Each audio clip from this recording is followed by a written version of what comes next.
Assalamualaikum warahmatullahi wabarakatuh. Halo teman-teman, perkenalkan nama saya Rara Kalista, saya berusia 22 tahun, berasal dari Kota Padang.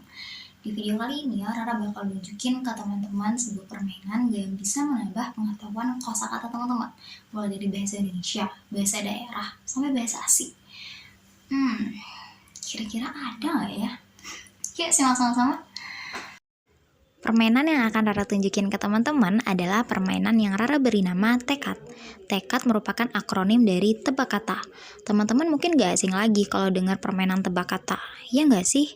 Tapi dalam permainan ini, Rara melakukan sedikit pembaruan dengan melibatkan 3 bahasa, yaitu bahasa Indonesia, bahasa daerah, dan bahasa asing.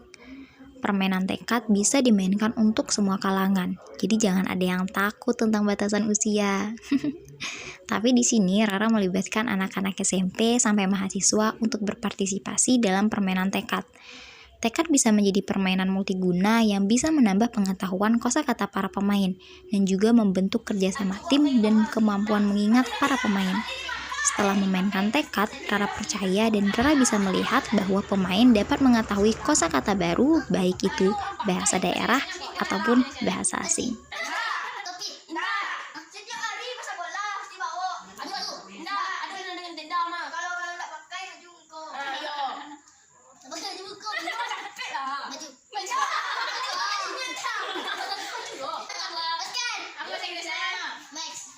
Gimana teman-teman? Seru kan? Jika ada kesempatan, semoga kita bisa main bareng ya. Dan teman-teman jangan lupa untuk terus mengutamakan bahasa Indonesia, melestarikan bahasa daerah, dan menguasai bahasa asing. Saya Rara Kalista, salam literasi.